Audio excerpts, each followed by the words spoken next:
Hello friends, आप सभी का स्वागत है मेरे यूट्यूब चैनल एडुकेटर अड्डा पे।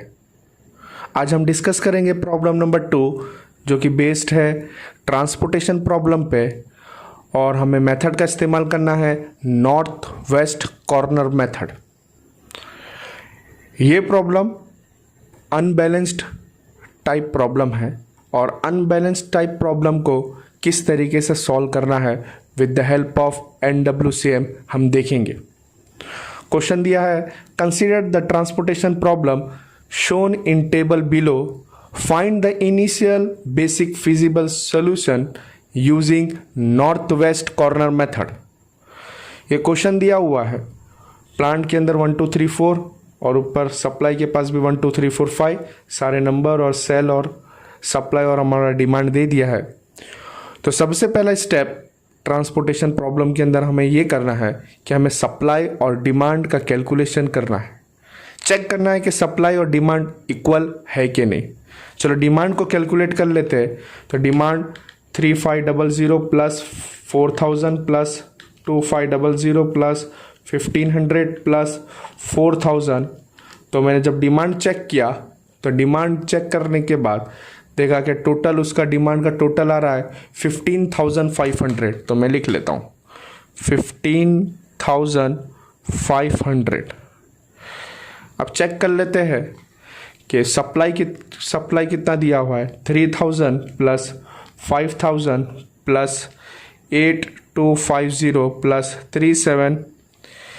8250 प्लस 3750।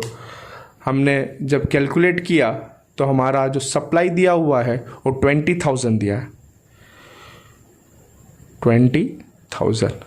जब सप्लाई और डिमांड दोनों इक्वल ना हो तो ऐसे टाइप के प्रॉब्लम को हम लोग अनबैलेंस्ड टाइप प्रॉब्लम कहा जाता है।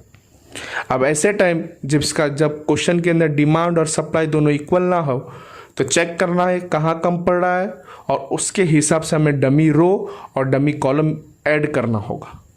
जब मैंने डिमांड के अंदर डिमांड जब चेक किया था तो 15,500 आया था और सप्लाई था 20,000। तो मैंने देखा कि डिफरेंस कितना आ रहा है, डिमांड के अंदर कितना कम पड़ रहा है।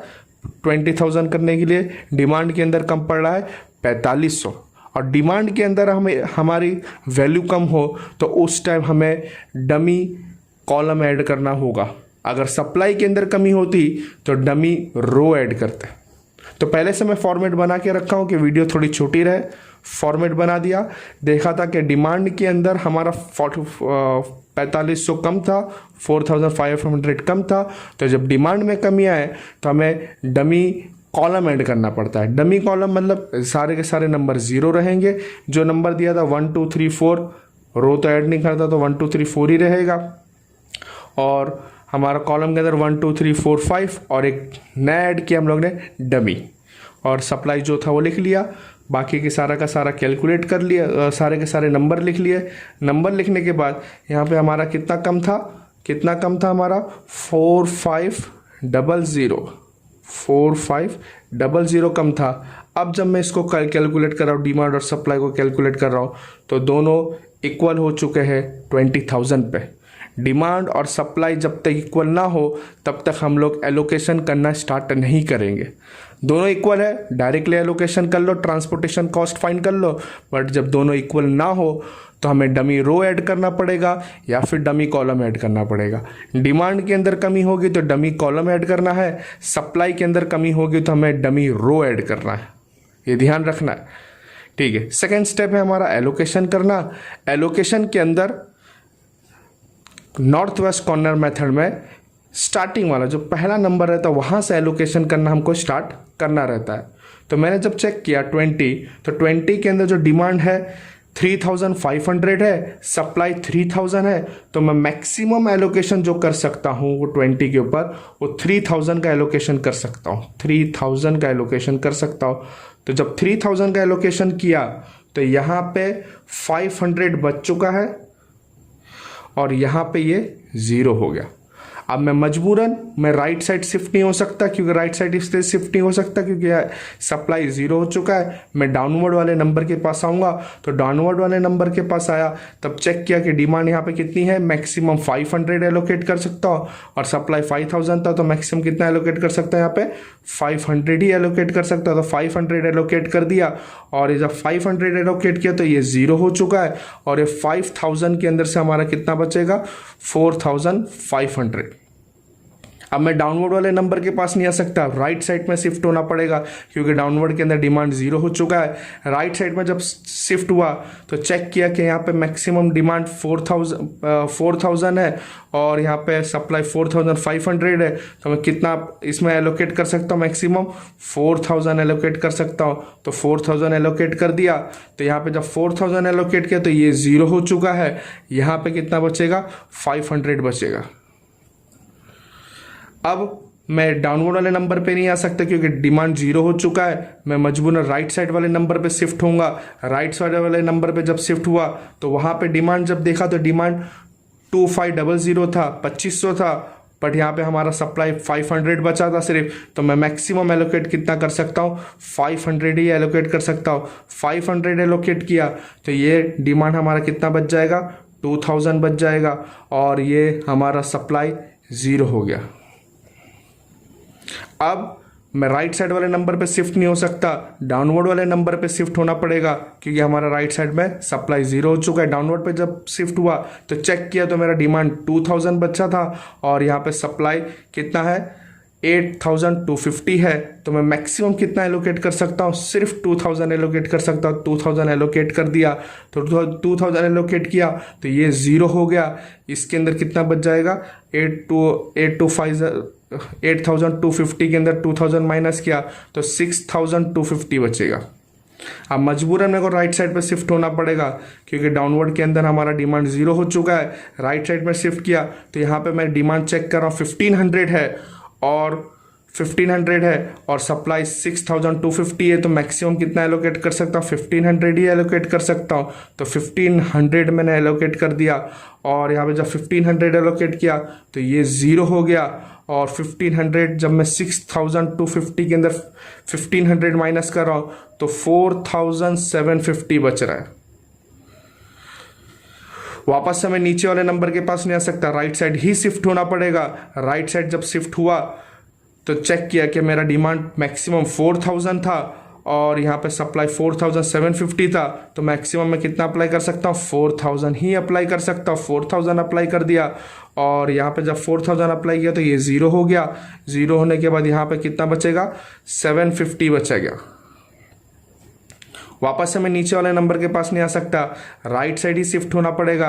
राइट साइड जब शिफ्ट हुआ तो चेक किया कि यहाँ पे 4500 बचा था, यहाँ पे 750 बचा था, तो मैं मैक्सिमम एलोकेशन कितना कर सकता हूँ 750 का एलोकेशन कर सकता हूँ।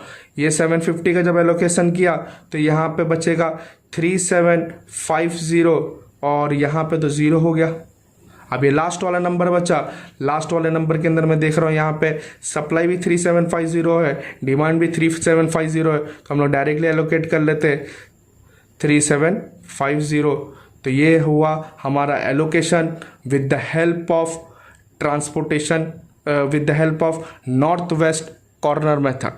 अब जो एलोकेशन किया गया है with the help of allocation, हम लोग टोटल कॉस्ट फाइंड कर लेंगे।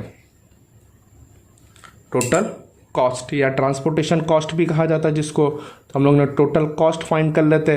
Total cost of the given transportation problem, तो हम लोग ने चेक किया कि सबसे पहला वाला नंबर कितना था हमारा 20 और 3000 था, और फिर उसके बाद 12 × 500, तो हमारा नंबर कितना था 20 × 3000 पहला एलोकेशन था, प्लस हमारा दूसरा एलोकेशन कितना था 12 × 500 प्लस 12 × 500 था। थर्ड एलोकेशन कितना था हमारा, थर्ड एलोकेशन हमारा कितना था 36 × 4000 था, 36 × 4000 प्लस फिर आगे का एलोकेशन था 24 इंटू 500, 24 इंटू 500, 24 इंटू 500 प्लस इसके बाद वाला जो एलोकेशन था 28 इंटू 2000, 28 इंटू 2000 प्लस उसके बाद वाला जो नंबर था हमारा 24 मल्टीप्लाई बाय 1500 था, 24 multiply by 1500 plus 20 into 4000, 20 into 4000 plus 0 into 750, 0 into 750 plus last and final allocation 0 into 3750। इसी तरह हम लोग टोटल कॉस्ट फाइंड कर लेते हैं। Total cost with the help of calculator directly calculate कर लेंगे हम लोग। तो मैंने ब्रैकेट में रखा 20 multiply by 3000 bracket close plus की sign, 12 multiply by 500 bracket close plus की sign, 36 multiply by 4000 bracket close plus की sign, 24 multiply by 500 bracket close plus की sign, 28 multiply by 2000 bracket close plus 24 multiply by 1500 plus 20 multiply by 4000। आगे zero वाला इस्तेमाल ना करो तो भी मत सही, कोई इश्यू नहीं, क्योंकि 0 मल्टीप्लाई बाय 750 ज़ीरो ही होगा और 0 मल्टीप्लाई बाय 3750 वो भी ज़ीरो ही होगा। इसको जब मैंने कैलकुलेट किया तो हमारा टोटल कॉस्ट 3,94,000 रुपीज़ आया। कितना आया? 3,94,000 रुपीज़। इस तरीके से कोई अनबैलेंस्ड ट्रांसपोर्टेशन कॉस्ट दिया हो और उसे NWCM से इस्तेमाल करना है तो हम लोग इस्तेमाल कर सकते हैं। कौन से स्टेप का ध्यान रखना है? सबसे पहले हम लोग को डिमांड और सप्लाई को चेक कर लेना है कि डिमांड और सप्लाई दोनों इक्वल है कि नहीं। अगर इक्वल नहीं है तो डमी रो और डमी कॉलम ऐड करना है। फिर उसके बाद एलोकेशन स्टार्ट करना है। एलोकेशन स्टार्ट कहाँ से करेंगे? पहले वाले नंबर से स्टार्ट करना चालू करना है। एलोकेशन करने के बाद टोटल कॉस्ट फाइंड करना है। टोटल कॉस्ट कैसे फाइंड करते हैं? तो सेल का नंबर है और जो एलोकेशन हुआ है उसको मल्टीप्लाई करना है और प्लस करते जाना है जितने भी एलोकेशन हुआ है उसके साथ। तो हमारा आंसर आ जाएगा with the help of multiplication addition हमारा टोटल कॉस्ट मिल जाएगा। तो इस क्वेश्चन का टोटल कॉस्ट कितना है? 3,94,000। आपको कोई भी डाउट होगा, कोई भी क्वेरी है, कमेंट बॉक्स में पूछ सकते हो। वीडियो अच्छी लगी हो तो लाइक ज़रूर करें। अभी तक सब्सक्राइब ना किया हो मेरे चैनल को तो आगे के वीडियो के लिए सब्सक्राइब भी कर लीजिए। नोटिफिकेशन के लिए बेल आइकन पर क्लिक करिए। Thank you.